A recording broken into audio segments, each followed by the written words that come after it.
Aku mau jawab. Ya, inilah bedanya yang berbicara pakai data, yang berbicara pakai fiksi. Okay? Saya jadi tidak enak ini Mbak hari ini. Mohon maaf. Waktu habis, Bapak. Harap tenang. Bapak Prabowo. Saya rasa lebih dari sekedar partai politik. Rakyat tidak percaya kepada proses demokrasi yang sekarang terjadi. Itu jauh lebih luas dari sekedar partai politik. Ketika kita bicara demokrasi, minimal ada tiga. Minimal tiga nih. Satu adalah adanya kebebasan berbicara. Yang kedua, adanya oposisi yang bebas untuk mengkritik pemerintah dan menjadi penyeimbang pemerintah. Yang ketiga, adanya proses pemilu, proses pilpres yang netral, yang transparan, jujur, adil. Tiga. Dan kalau kita saksikan akhir-akhir ini, dua ini mengalami problem. Mas Anies.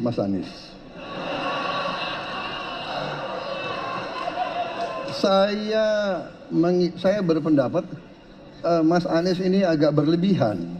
Mas Anies mengeluh tentang demokrasi ini dan itu dan ini. Mas Anies dipilih jadi gubernur DKI menghadapi pemerintah yang berkuasa. Saya yang mengusung Bapak.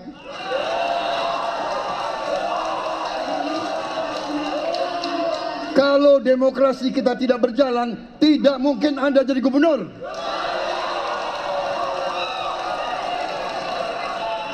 Kalau Jokowi diktator, Anda tidak mungkin jadi gubernur.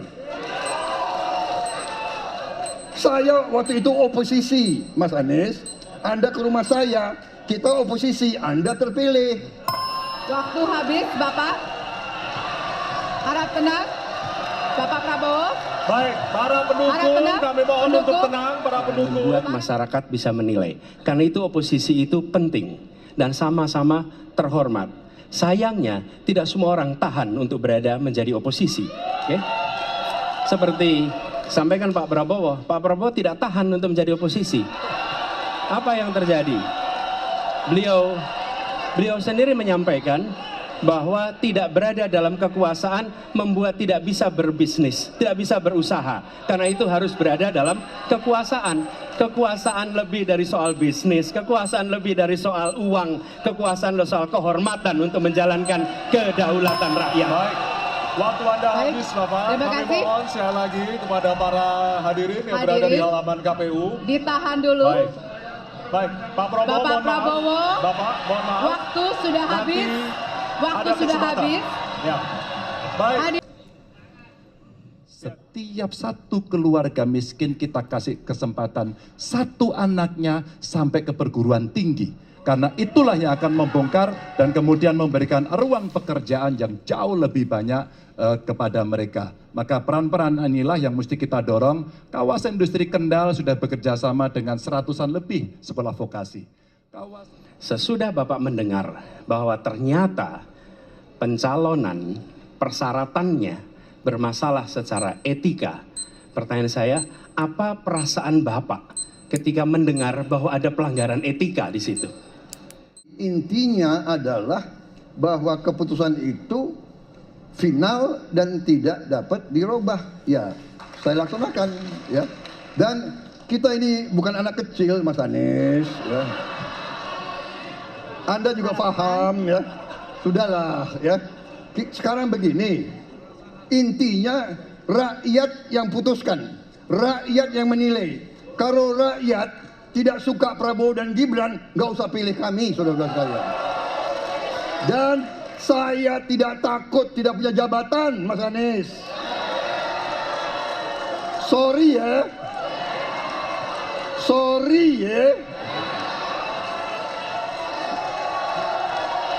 Harap tenang. Dalam 5 tahun mengurangi polusi juga, di mana rakyat Jakarta begitu banyak yang mengalami sakit pernafasan.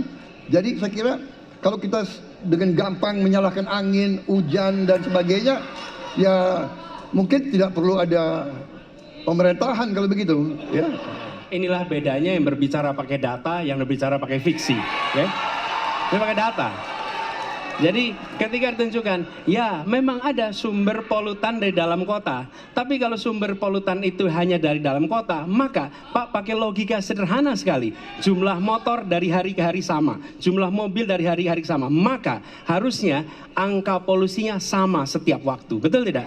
Tapi jumlah motor sama, jumlah mobil sama, ada kita sangat polusi. Ada sisi sangat tidak polusi. Nanti kalau perlu saya kirimkan gambar satelitnya kepada Bapak. Bertanya yang tentunya akan diberikan kepada calon presiden nomor urut 3 untuk bertanya ke calon presiden nomor urut 2. Come on, Mas Ganjar.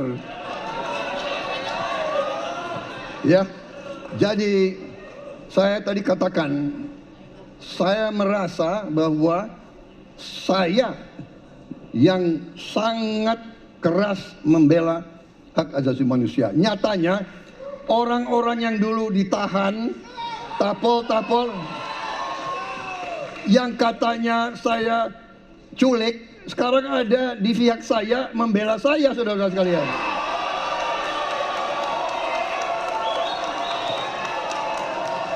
Jadi masalah HAM jangan dipolitisasi, Mas Ganjar. Ya. Prabowo ini punya ketegasan yang luar biasa.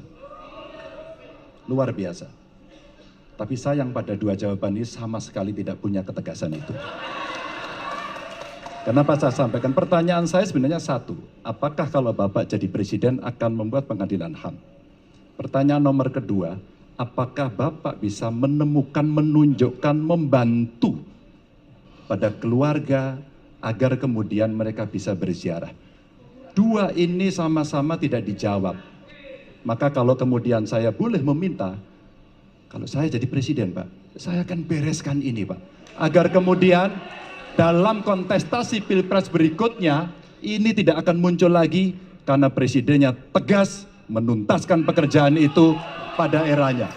Loh, kok dibilang saya tidak tegas? Saya tegas akan menegakkan hak asasi manusia. Masalah yang Bapak tanyakan agak tendensius. Kenapa yang 13 orang hilang pada saat itu ditanya kepada saya? Itu tendensius, Pak Ganjar, ya. Itu tendensius. Dan wakil Bapak yang mengurus ini selama ini. Jadi kalau memang keputusannya mengadakan pengadilan HAM, ya kita adakan